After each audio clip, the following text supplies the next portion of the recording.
Panrami na po ang nagigising na mga kababayan natin dito sa pagmamalupit at paghaharas ng bangag na administrasyon. Ayan nga, at sa wakas nga, Ma'am Maharlika, kahit ilang attempts pang gustong harangan o itigilan o pigilan itong ginagawang rally dyan sa Tagum City. Abay, nakikita natin ngayon live na live yung mga kababayan natin talaga ay nakikiisa, dumalo at isang panawagan para sa ating gobyerno sa maraming suliranin. Sa iyong nakikita ba, Binibining Maharlika, papaano ba niyayakap ng mga kababayan natin itong ganitong rally, itong maisog rally, simula pa na nag-umpisa ito? Well, kitang-kita po na ang ating mga kababayan, sabi ko nga kanina, ay gising na gising, niyayakap nila at sinusuportahan nila itong maisog o hakbang ng maisog at ang nangyaring pag-prayer rally natin sa Liwasang Bonifacio. Dahil ito po ay epekto ng panggigipit ng gobyerno. Imagine ninyo, di ba, ang paggigipit dito kay Governor Davao del Norte Governor Edwin Ubahib, na kung saan tinanggal na lang na walang due process yung pagkaroon nila ng aberya dyan sa runway sa Davao del Norte para ma-delay yung pagpasok ng mga tao mula sa Metro Manila to support at yung pag-brown out o power failure daw na mukhang intended para po kayo ay masabotahe. So again, dahil sa ganitong mga opresyon at supresyon na ginagawa ng gobyernong ito, lalo nilang ginagalit ang taong bayan. Kasi nakikita ng mamamayan, hindi lang sa Pilipinas, kundi sa buong mundo, yung intimidation, yung harassment, yung, again, diktadorya, dictatorship na sinusupil ang ating kalayaang magpahayag, kalayaang magtipon, kalayaang magbalita, katulad ninyo sa SMNI. Alam naman ng buong mundo yan kung ano nangyari sa inyo. Na sana ang gobyernong ito, kung hindi bangag na bangag at pulboronic, ay what? Dinggin niya ang hinaing ng taong bayan. Nakalagay po yan sa ating Bill of Rights, mga palangga, na may kalayaan. Alam din niya ni Lisa, Abugaga, pero binabaliwala nila ang ating batas, nilalapastangan nila ang ating konstitusyon. Nakalagay po yan na mayroon tayong malayang pamamayag, pagtitipo na kapag tayo ay dumadaing dahil sobra na ang opresyon, suppression, panggigipit, panghaharas, kailangan natin magtipon at kalayaan po natin yan. Pero anong ginawa sa atin? Diba? Gusto tayong patahimikin lahat. Ayaw nilang matuloy itong maisog rally na ito. Ano ibig sabihin yan? Kailangan na magsalita ang taong bayan at hindi natin dapat payagan na ipagpatuloy ng mga walang hiyang ito ang paggigipit sa atin. Imagine ninyo kung gusto nyong magkaroon ng matinong pamayanan. Imagine ninyo na ipagpatuloy ni Marcos Jr. itong pagiging walang puso, walang awa sa kahirapan ninyo, at ngayon gusto pa kayong isabak sa kaguluhan dyan sa West Philippine Sea. Gusto kayong ibala sa kanyon. Kaya lagi ko pong sinasabi sa aking mga vlog, halos everyday, na kailangan yung gumising. Dahil ang usapin dito, wala na po itong political color. Ang usapin natin ngayon, yung kinabukasan ninyo, ang inyong kaligtasan, ang inyong kalayaan na sa munting tinig ninyo, gusto kayong busalan. So yan po, kaya every day sa aking vlog, galit po ako, gigil ako, at hindi na ako makapaghintay pa na mawakasan na ang pang-aapi ng mga bangag na nasa administrasyon. Papaano po yan, Binibining Maharlika, kung patuloy na magbibingi-bingihan ang pamahalaan dito sa mga panawagan ng ating mga mamamayan? Well, again, matagal na sila nagbibingi-bingihan. Jade, kung ang taong bayan, sabi ko nga, ang nagluklok sa mga politiko, o katulad ni Marcos Jr., na questionable pa ang paggaluklok sa kanya. Dahil isa sa mga in-expose ni Attorney Glenn Chong, ang kanyang asawa na si Liza at sila ay nakipag konsabahan sa Smartmatic noong 2022.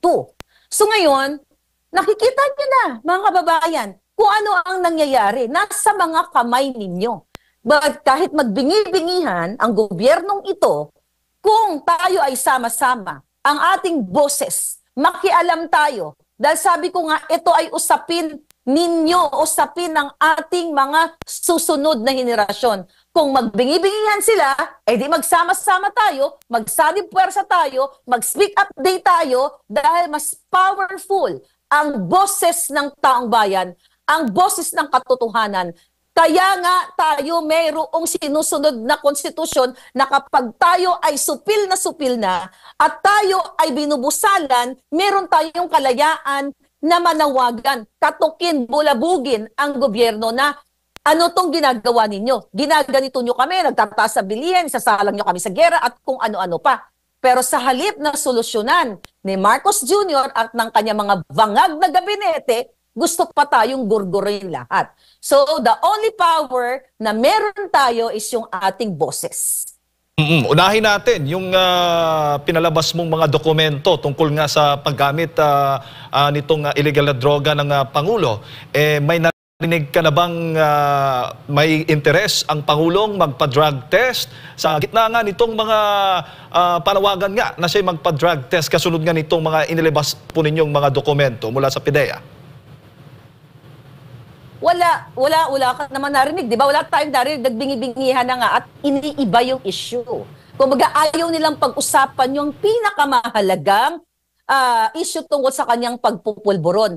Ulitin natin, nabanggit na rin yan ng lahat ng mga magagaling, mga abogado, mga eksperto na nagsasabing na the only way to prove na si Kuting, na si Marcos Jr. ay zero or hindi siya nagpupulburon ay drug test. Pero bakit ayaw niya? Sabi nga ni Attorney Vic Rodriguez sa interview niya sa inyo, kung nagawa ni Marcos Jr. na magpapulburon test noong 2021 ng more than 2 minutes na nag-negative siya. Bakit ang hirap gawin? Dahil hindi namamatay-matay ang issue sa pulburon. At wala akong balak itigil ang issue tungkol sa pagpupulburon ni Marcos Jr. hanggat hindi niya nakiklear ang kanyang sarili sa buong Pilipino. Dapat niyang magpa-test. Ano ang kinatatakot ni Marcos Jr.? Bakit ayaw niyang magpa-test? 2 minutes nga lang, di ba? More than 2 minutes, natapos niya na. But this time, hindi dapat yung patago na test. Dapat open. Makikita ng taong bayan from the collection of specimen hanggang sa documentation, hanggang sa resulta, dapat makita natin. Baka mabudol na naman tayo. At ang problema din dyan, Binibining Maharlika, yung mga media network, yung ilang media, sinusupil din, hindi pinapalabas, ipinapakita nung nag-post nga yung isang media na nagpapasalamat pa nga dahil unang nag-post ng mga dokumento, dinilit, hindi na makita sa post nila. Papaano na lamang kung gano'n na lang ang ginagawa ng gobyerno na pag may kontra sa kanila, wala. Kawawa yung mga media o yung mga ordinaryong tao lalo na kapag nagsasalita laban sa kanila. Yun nga, Jade. Sabi ko, kung itong media na to, I think that was Daily Tribune, pangalanan ko na. Ang istorya po niyan, mga kababayan, nung nag-post ang Daily Tribune, nirepost nila, hindi naman sinabi actually ng Daily Tribune na 100% authentic itong ating, nang sinabi ni Maharlika. Kumbaga, ineko lang nila. So, napag-alaman ko yan na tinawagan ng presidential communication strategist nila na si Chavez, ang Daily Tribune. Napag-alaman ko yan, ayon sa ating mga informante, mga puting ahas natin dyan sa loob, na tinawagan ng Daily Tribune para i-take down yung kanilang reposting tungkol sa pulburon. Ngayon, mga kababayan, anong ibig sabihin yan? Ibig sabihin, takot ang mga mainstream media o itong mga dyaryo, mga pahayagan, mga, yung mga broadcasting company, takot sila. At the fact na they have also power. Yung kanilang platform. Meron din silang pera. Hindi naman sila basta-basta lang na nag-iisang vlogger lang na wala silang capacity to fight laban dito sa mga kasinungalingan ng nasa gobyerno. Bakit hindi sila manindigan? Ang question ko dyan, not question, ang sagot dyan is dalawa lang. Duwag sila o tinatakot sila or pinoprotektahan nila ang kanilang negosyo. So again, vested interest or bumabahag ang kanilang buntot, ayaw nila manindigan dahil maaapektuhan ang kanilang negosyo. But I believe, if they are for the people, if they are for the truth, they will stand up like us. SMNI, ang lahat ng mga palangga ngayon na nandito, na nakikinig at nandiyan sa Davao del Norte, dapat ngayon, dapat itong mga media na ito ay tumayo sila. Pero nagbingi-bingihan din sila. Hindi sila naninindigan. And I thank you, SMNI, dahil napakatapang ninyong hinaharap itong mga bangag sa gobyerno. At marami pang mga pasabog pong ipapalabas po ninyo, Binibining Maharlika, kaugnay po dito sa drug issue ng Pangulo.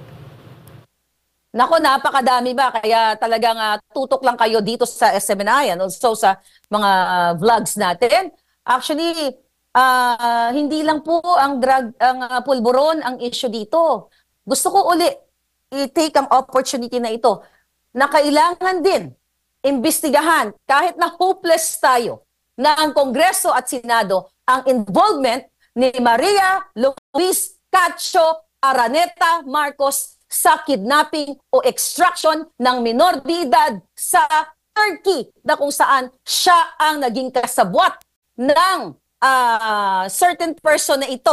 I mean, kaibigan niya, pangalanan natin si Chua na business partner niya ayon sa aking source sa kanyang mga illegal na gawain. Si Lisa po ay kasabwat ni Francis Chua based dun sa mga information na nakuha ko na nag-kidnap sa mga bata sa Turkey na ngayon nga ay nasa Europa na at ang distressed mother na biniktima ni Lisa ay lumalaban din po sa Europa at sa ngayon ay pinoproteksyonan ng bansa kung nandoon siya dahil nakasalalay din ang kanyang buhay. May mga death threats siya at patuloy na tumatangis ang nanay na ito dahil sa kawalang hiyaan ni Lisa Marcos na naging kabahagi o naging mastermind ng pangingidnap sa dalawang bata. Actually, 5 dapat ang kikidnapin niya o extract niya.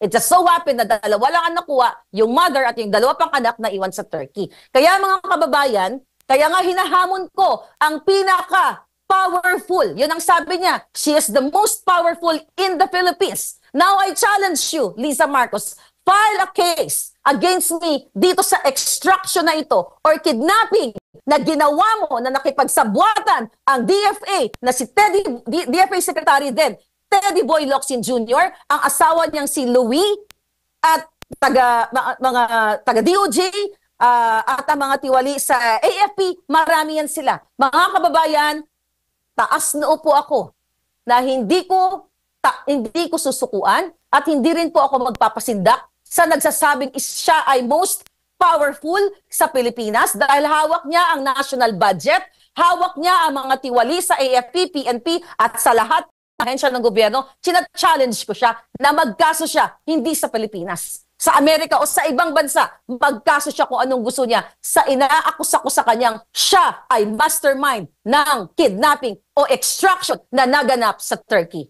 Nako, may drug issue at may kidnapping issue. Ito yung mga issue ngayon na kinakaharap, no? Na sinasabi po ninyo, Binibining Maharlika, laban sa pamahalaan, lalo na sa mga Marcos. Kaya lang, ang tanong, sana maimbestigahan ng Kongreso, ng Senado at ng Kamara itong issue pong ibinabato po ninyo. Kasi iba pong issue yatang gusto nilang dinggin dyan sa Kongreso, itong sa West Philippine Sea. Ay planong imbestigahan si dating Pangulong Rodrigo Roa Duterte tungkol daw umano din doon sa gentleman's agreement. Yun nga, Jade, cover up yan. Dahil mismo si Marcos Jr. hindi niya alam ang ibig sabihin ng gentleman's agreement. Kahapon, nagpa-interview siya dito sa Washington DC sa Amerika na kung saan sinasabi niya na sa palagay daw niya, alam daw niya sa isipan niya na nagkaroon ng gentleman's agreement. Sabi niya, in my mind. Kaya nga sabi ko, hindi pwedeng in your mind. Bangag ka ba? Hindi mo pwedeng naisip mo lang na nagkaroon ng ganito nang wala kang pruweba.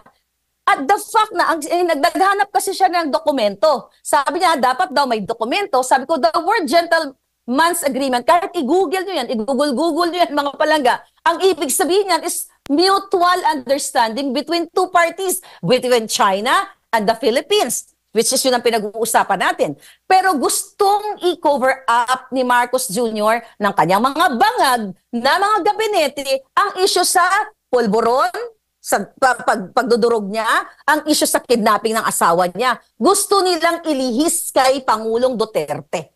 Yun ang katotohanan niyan. Ito namang mga hudas sa Kongreso at Senado na mga taksil sa bayan, ang ating panawagan, ang aking ngangabels ay nag-i-echo na abot kahit sa ibang planeta, pero ayaw pa rin nila pansinin. It's either sila ay mga tuta ni Kuting, ni Marcos, or nakikinabang sila o sila ay walang mga balls. Kaya sabi ko nga, kung ayaw nila tayong pakinggan, ayaw ng Kongreso, ayaw ng Senado dahil ang Kongreso hawak ni Martin Romualdez yan, hawak nila lahat yan.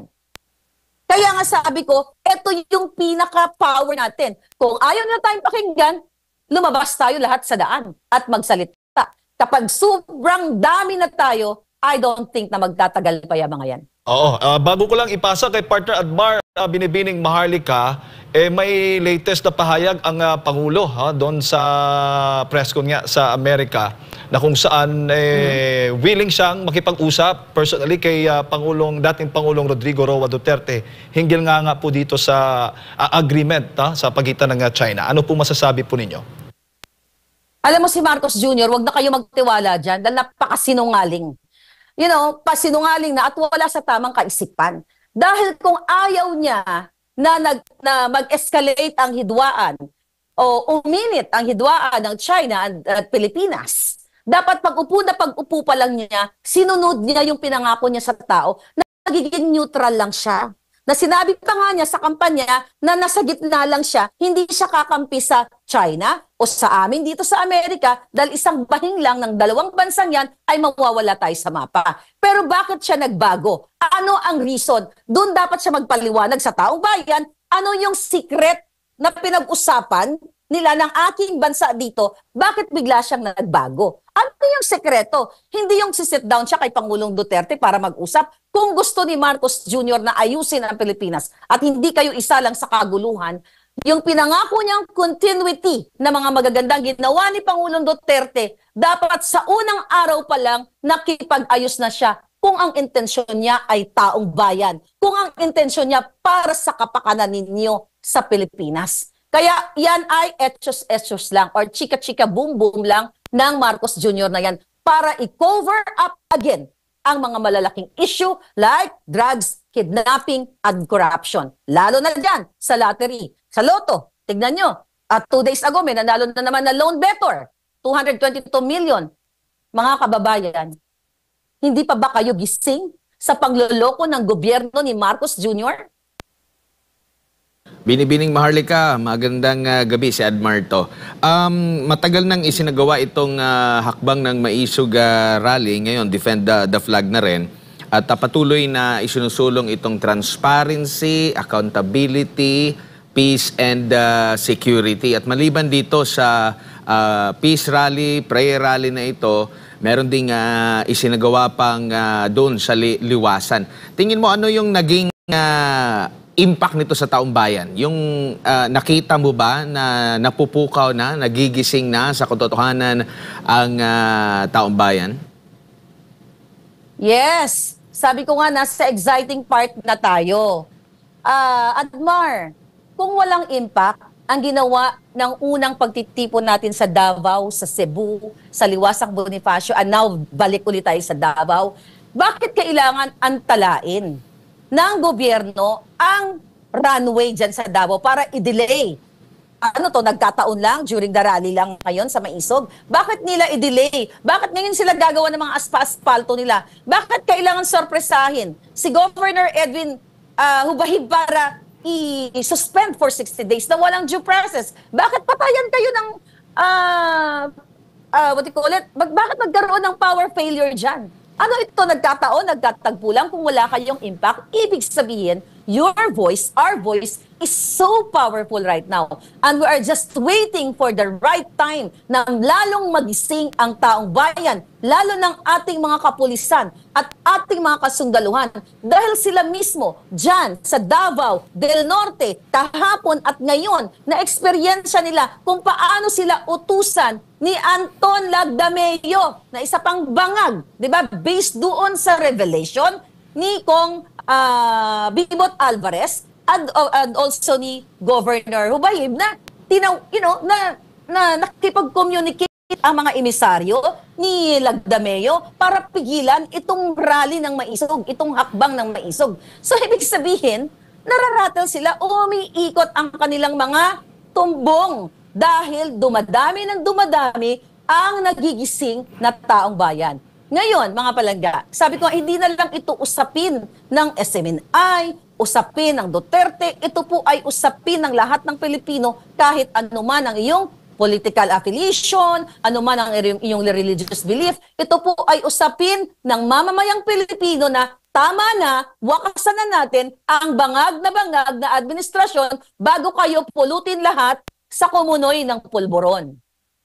Kumbaga, Binibining Maharlika, dito sa mga evento, mga pangyayari, bago itong peace rally ngayon dyan sa Tago, marami kasi mga issue, nandun yung suspension, yung nababanggit mo nga na maraming mga biglang lumitaw, pati yung brownout sa area ng Tagum na hindi inaasahan.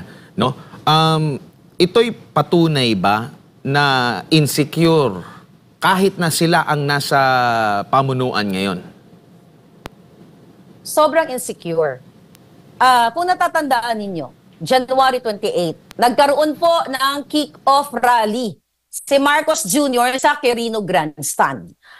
Bago mag-kick-off rally, nag-release siya ng internal memo sa lahat ng mga ahensya ng gobyerno para sa pilitan na umattend doon sa kick-off rally nila. Ginamit pa ang pondo ng DSWD na migay ng mga ayuda para doon pick-upin ng mga kawawang kababayan nating mahirap ang kanilang mga ayuda doon sa Quirino Grandstand noong January 28 para magmukhang madami pa ang sumusuporta kay Marcos Jr. Ang nakarating nga sa aking mga impormasyon doon at na-vlog na rin natin na itong mga government employees na puwersahan dahil doon sa internal memo na umattend doon sa kick-off rally ni Marcos Jr., dapat ay ang oras na yun ay para sa pamilya nila dahil ayaw nilang pumunta doon eh. Kaso lang, ang instruction sa kanila ng kanilang mga head na kapag hindi sila umattend, it's either tatamnan sila ng kaso ng gobyerno or hanapan sila ng butas o kung anuman ang pwedeng silipin sa kanila para sila ay parusahan kung sila ay hindi a-attend doon sa kick-off rally. Yan ngayon ang nangyayari kay Gov. Hubayib kung saan siya ay sinuspend dahil prior ng suspension niya ay kinausap siya ng grupo ni Lagdameo na huwag ituloy ang suporta sa hakbang ng maisog. So ang pattern nila is very bangag. Maharlika, marami pong salamat sa inyong oras at panahon. Ngayon pong gabi, sa ulitin po, patuloy po kayo mag-ingat. Maraming salamat sa inyo lahat. Mag-ingat po kayo.